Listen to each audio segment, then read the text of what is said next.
오늘 우리 함께 살펴볼 하나님의 말씀은 베드로후서 1장 5절에서 7절까지입니다. 우리 천천히 함께 읽겠습니다. 그러므로 너희가 더욱 힘써 너희 믿음의 덕의 지식을, 지식의 절제를, 절제의 인내를, 인내의 경건을, 경건의 형제 우애를, 형제 우애의 사랑을 더하라. 아멘. 오늘도 이렇게 하나님의 말씀을 살펴볼 수 있는 시간을 주셔서 감사를 드립니다. 우리 권사님 엄청나게 피곤하시겠지만 저도 한 5시에 이렇게 운전을 해서 5시에 도착하고 막 이러니까 제가 설교 중에 혹시 제가 엉뚱한 얘기를 해도 조금만 이해를 해 주셔요. 예? 저도 지금 제 상태가 아니어서 그럼에도 불구하고 이렇게 하나님의 말씀을 함께 읽고 나누고 기도하게 되어서 참 감사합니다. 자, 5절부터 7절에 보면 아주 중요한 단어들이 나옵니다.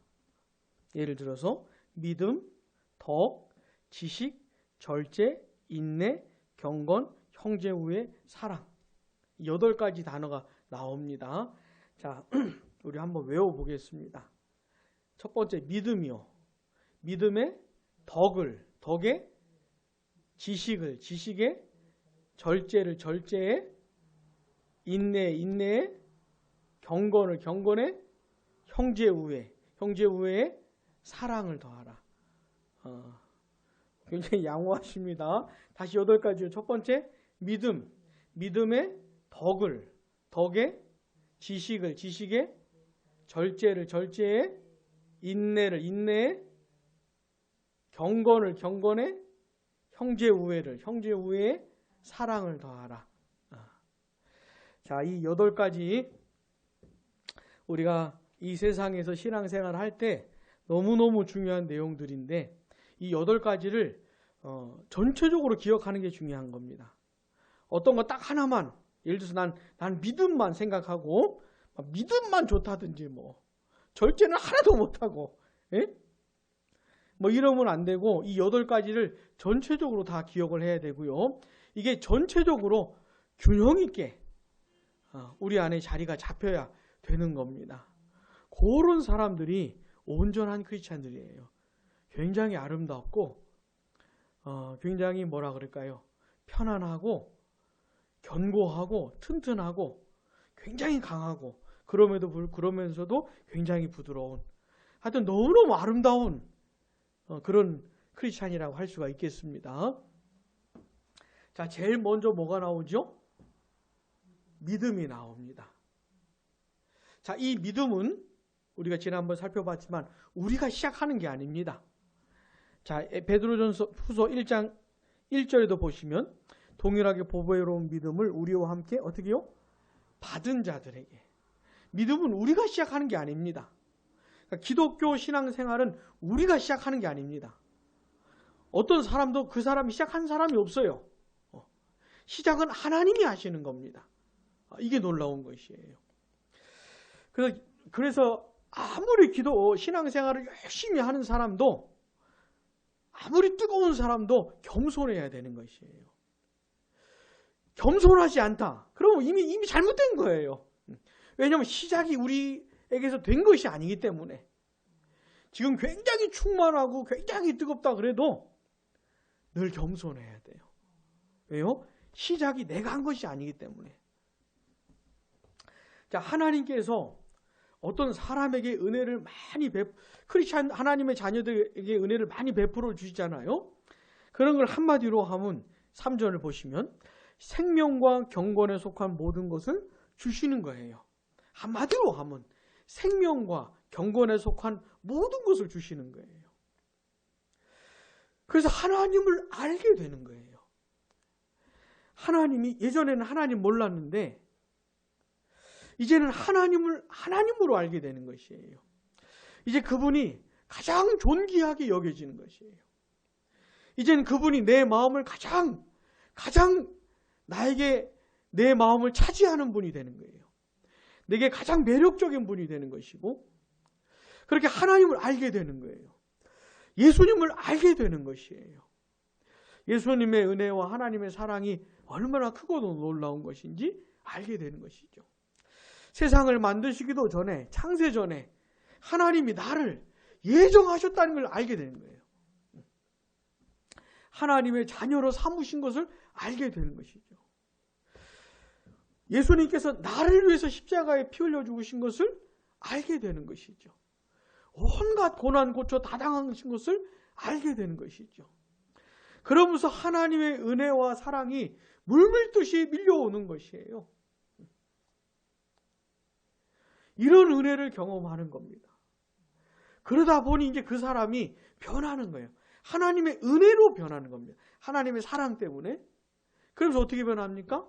이제 그의 온 마음을 하나님께 드리기 시작을 하는 것이에요. 이렇게 받았기 때문에 너무나 자연스럽게 하나님께 올려드리는 것이죠. 하나님을 사랑하는데 진짜 사랑해요. 마음이 움직여요. 하나님의 말씀을 사모하고 하나님을 예배하고 싶고 하나님께 기도하고 싶고 하나님의 뜻대로 살고 싶고 하나님께 받은 은혜가 너무 커서 내가 하나님을 향해서 해야 되는 것들이 가장 우선시 되는 것이에요. 이게 가장 중요하게 여겨지는 것이죠. 이게 생명과 경건에 속한 모든 것을 받아서 그렇게 되는 겁니다. 자, 근데 그걸 어떻게 받는 거냐면 믿음으로 받는 겁니다. 그리스도 예수를 믿음으로. 이게 시작인 것이에요. 하나님의 은혜의 세계가 엄청나게 넓어요. 엄청나게 깊어요. 내가 이제까지 받은 은혜가 너무 커도 앞으로 받을 은혜에 비하면 아무것도 아니라고 할 수 있을 정도로 너무너무 커요. 끝도 없어요. 근데 이 하나님의 은혜를 어떻게 받는 거냐면 믿음으로 받는 겁니다. 믿음이 없으면 하나님의 은혜와 상관이 없어요. 믿음이 없으면 하나님의 사랑을 알 수가 없습니다. 시작이 믿음인 것이에요. 근데 이 믿음을 하나님이 주신 것이죠. 그러니 얼마나 감사합니까? 내가 만들어낼 수 있는 것도 아니고 내가 조작할 수 있는 것도 아니고 내가 꾸며낼 수도 있는 것도 아니고 순전하게 하나님이 주셔서 생겨난 것입니다. 자, 이게 시작입니다. 자, 우리 이런 양무리 교회 같은 이런 지역 교회 안에는 이 시작이 된 사람들이 있고 안 된 사람들이 있어요.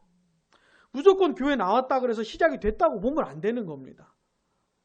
그래서 시작이 안 된 사람들에게는 계속해서 이 얘기를 해야 되는 거예요. 당신 믿어야 된다고. 예수를 믿으라고. 자, 근데 권사님 한번 생각해 보세요. 어떤 사람 예수님 안 믿는 사람이 그 사람 자기 자신한테 그 사람한테 예수를 자꾸 믿으라 그러면 믿을 수 있어요, 없어요? 믿을 수가 없지요. 믿을 수 없는 상태니까. 영적으로 죽은 상태니까. 근데 영적으로 죽은 사람한테 자꾸 믿으라고 하는 게 좀 이상하지 않습니까? 믿지도 못할 사람인데 믿음이 그 사람에게 생겨나는 것도 아닌데 왜 자꾸 믿으라고 하는 것인지. 근데 신기한 건 뭐냐면요. 이렇게 믿으라고 해야 되는 것이에요. 못 믿을 사람이지만 믿으라고 해야 되는 겁니다. 성령께서 역사해 주시기를 소망하면서. 근데 그런 얘기를 들으면서 믿음이 생기는 것이에요. 신기하게도. 그래서 성령의 역사를 기대하면서 믿으라고 해야 되는 겁니다. 그래서 이 믿음이라고 하는 것이 생길 때까지 기다려야 되는 것이에요. 믿음이 없는 사람은 아무것도 아닌 사람입니다. 기독교에 대해서는 아무것도 모르는 사람이에요. 하나님에 대해서는 아무것도 모르는 사람이에요. 하나님의 나라하고는 아무 상관이 없는 사람. 수십 년 교회를 다녔어도 믿음이 없는 사람은 하나님과 전혀 관계없는 사람인 것이죠. 그래서 계속해서 믿음을 얘기해 줘야 되고 믿음이 생길 수 있도록 기도해 줘야 되고 하는 것이죠. 그런데 어떤 사람에게는 믿음이 생긴 겁니다. 그러니 이게 얼마나 감사한 겁니까? 믿음이 생김으로 전혀 다른 세계를 이제 경험하기 시작을 하는 겁니다.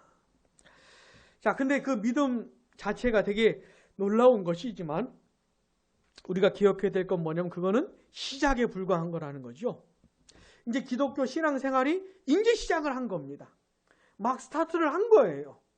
다 된 게 아니고. 맨날 믿음만 얘기하면 안 되는 겁니다. 그러니까.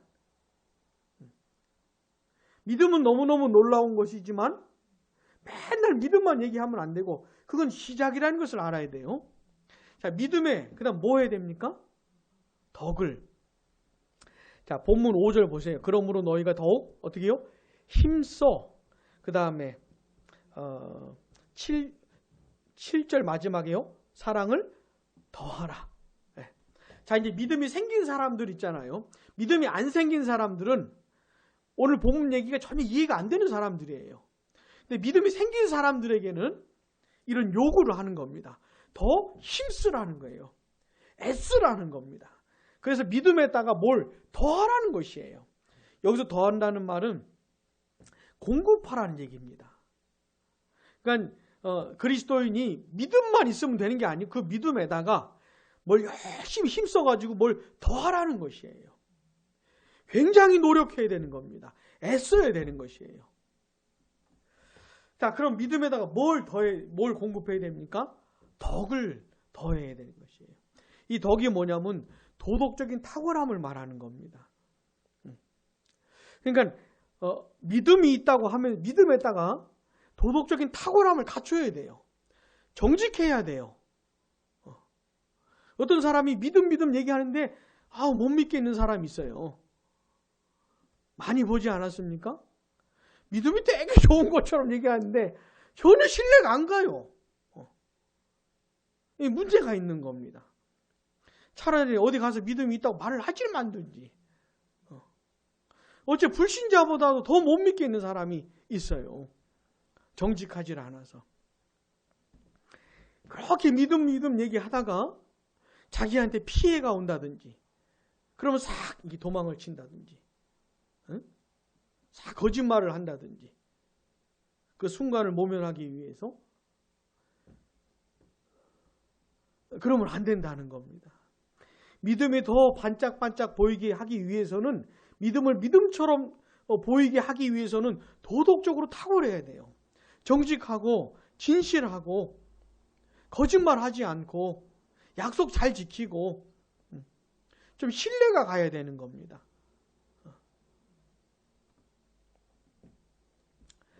근데 교회 생활을 하다 보면은 이 도덕적인 탁월함을 갖추지는 못한, 그래서 그가 말하는 그 믿음에 대해서 전혀 신뢰가 가지 않는 그런 경우가 얼마나 많은지 몰라요. 자, 믿음에다가 뭘 더해야 됩니까? 도덕적인 탁월함을 더해야 돼요. 그 다음에 그 덕에다가 뭘 더해야 됩니까? 지식을. 여기서 말하는 지식이 뭘까요?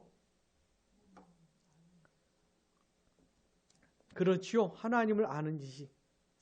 하나님을 아는 참된 지식을 계속 공급해야 되는 겁니다. 우리가 하나님을 아는 지식을 어떻게 얻습니까? 이 성경을 통해서 얻지요. 성경을 통해서. 성경이 아니고서는 하나님을 하나님으로 알 수가 없어요.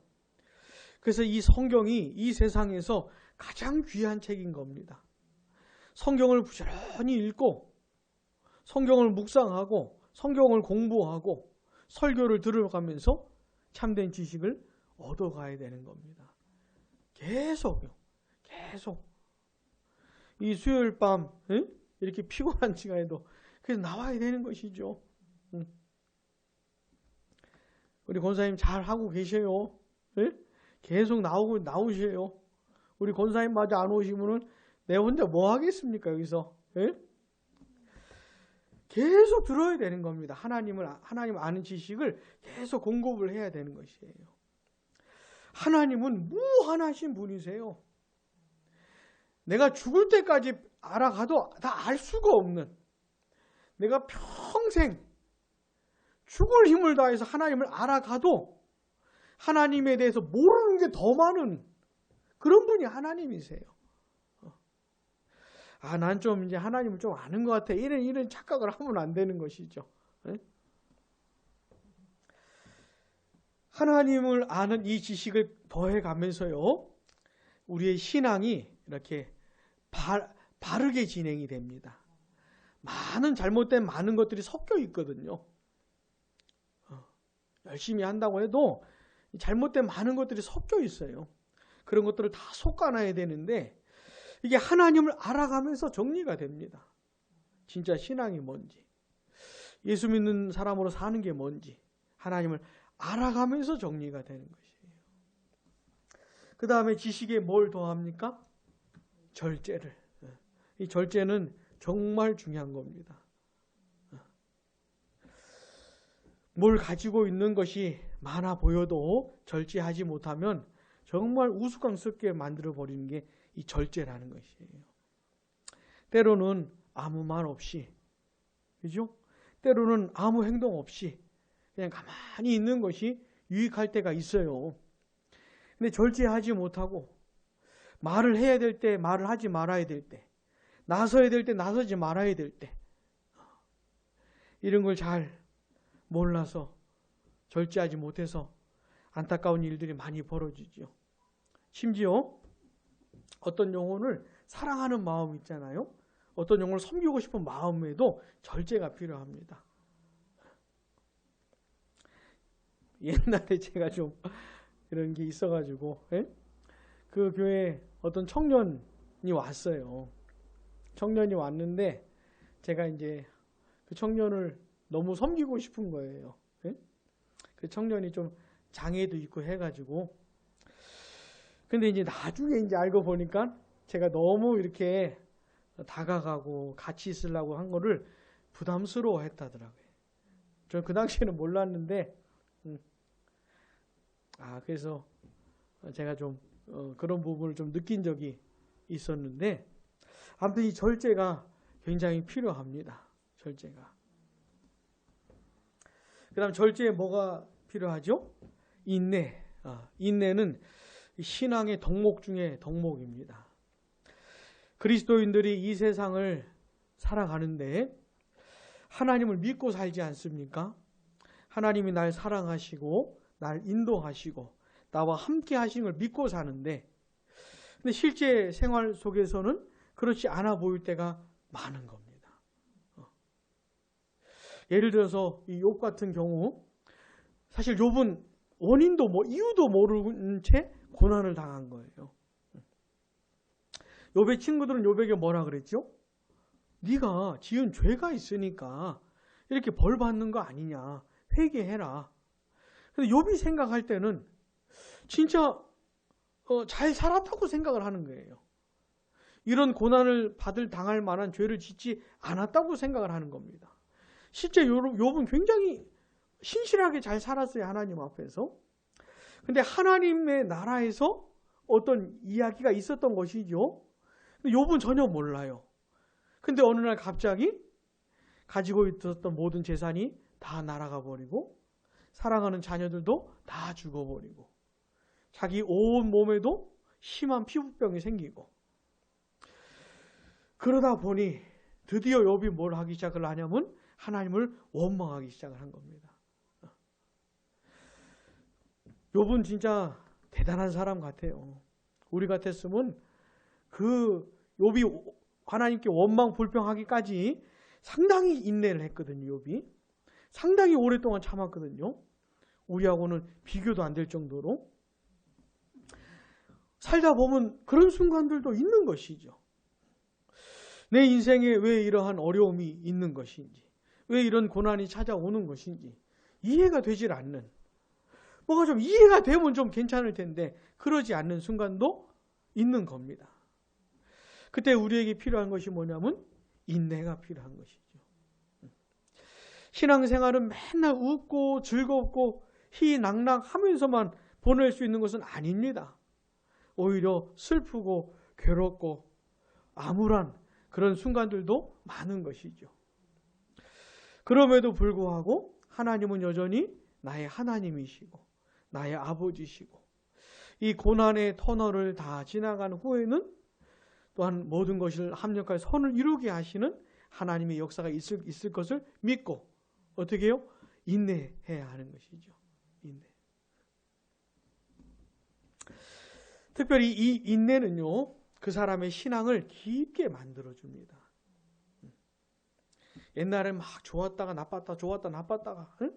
하나님을 막 사랑했다가 또 푹 가라앉았다가, 이게 막 요동치는 사람들 있잖아요.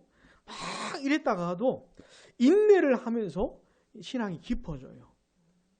깊어지고 견고해지고, 어지간해 가지고서는 흔들리지 않는, 어지간한 광풍 정도는 괜찮은, 그냥 인내할, 이게 이제 인내하면서 그런 걸 배우는 겁니다. 신앙이 깊어지는 것이에요. 그래서 인내하는 시간을 보내고 난 성도들을 보면은요, 참 뭐라 그럴까요?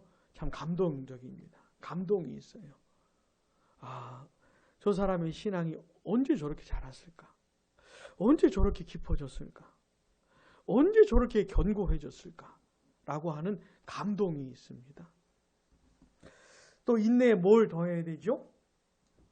경건을 더해야 되죠. 경건이 뭐냐면 하나님을 의식하면서 사는 태도가 경건입니다. 교회에서든지 가정에서든지 직장 사업장에서든지 어디서든지 하나님을 의식하면서 사는 게 경건하게 사는 겁니다. 자, 우리 하나님은 어떤 분이시냐면요, 편재하시는 분이세요. 편재하시다는 게 무슨 뜻인지 아세요? 늘 계시는데 어떻게 계시냐면 이 세상 모든 곳에 계신다는 거예요. 같은 시간에, 같은 시각에. 지금 이 순간에 하나님은 우리 양모리교회 예배당에 계십니다. 권사님하고 저 둘만 있는 것이 아니고 하나님이 계셔요. 우리는 예배하고 하나님의 말씀을 나눌 때 여기 계신 하나님을 의식하면서 해야 되는 겁니다. 저도 하나님을 의식하면서 말씀을 전하고 회중도 하나님을 의식하면서 말씀을 드려야 하는 것이죠. 근데 하나님은 지금 이 순간에 우리 집에도 계세요.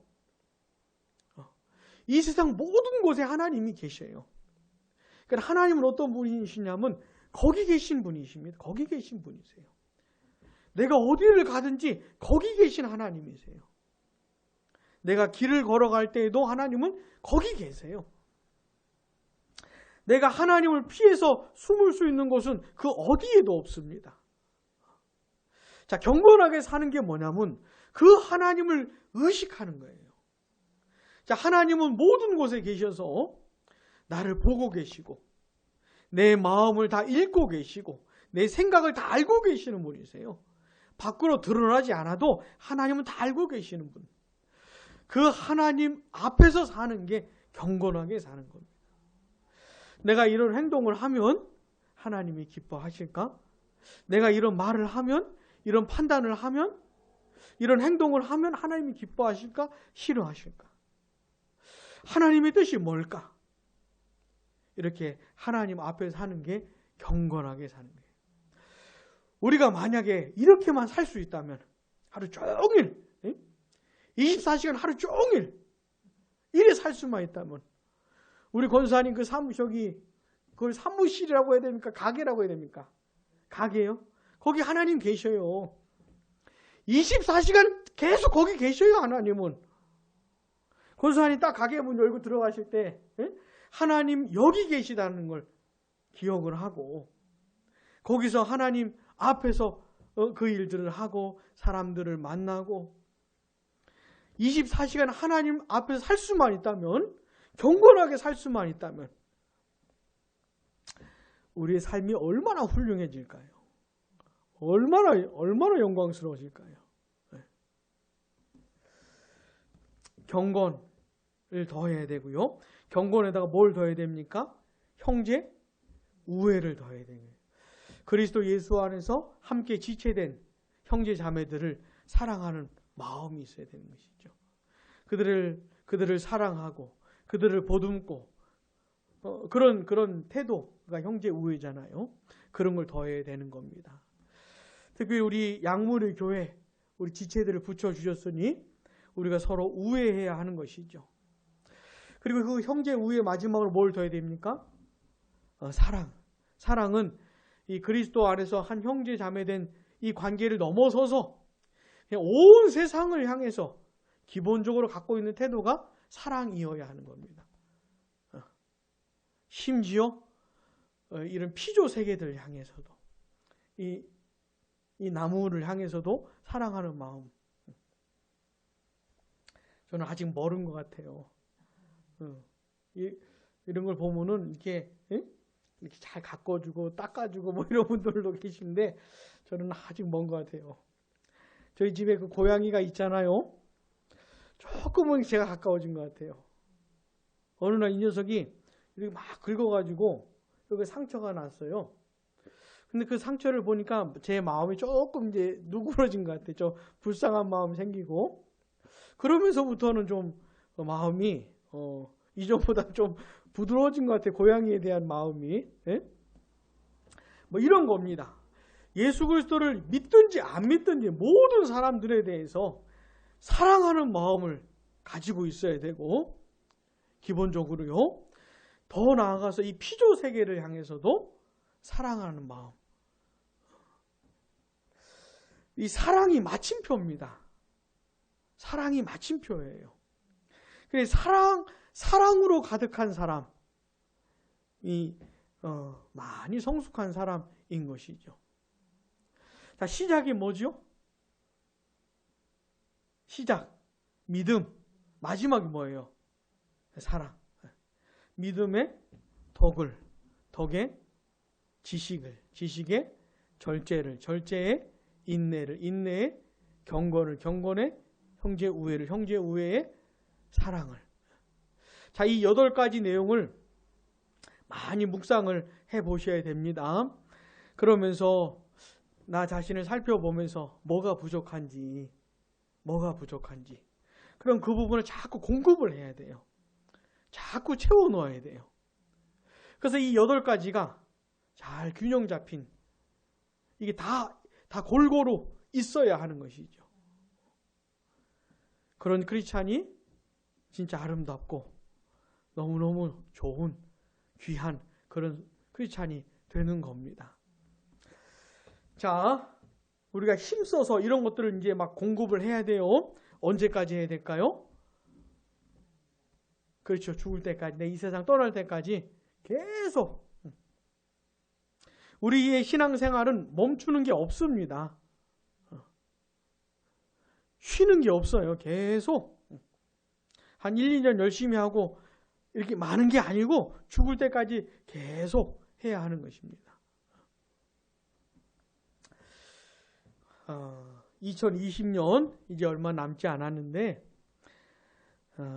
이 8가지 내용들을 우리가 어떻게 더하면서 살아왔는지 돌아보고요. 2021년에는 더 힘을 내어서, 그죠? 더 힘을 내야겠죠, 권사님. 우리 같이 신앙생활한 지 2년도 안 됐는데 벌써 지치고 그러시면 안 돼요. 예? 우리가 더 힘을 내어서 이런 내용들을 더 공급해 가면서 시간이 갈수록 더 아름다운 크리스찬이 되어져 가고 뭔가 더 갖추어져 가는, 뭔가 더 이렇게 아름다워져 가는, 뭔가 더 크리스찬다워져 가는 그런 변화가 계속 일어나는 그런 신앙생활을 하게 되길 바랍니다. 기도하겠습니다. 부사님,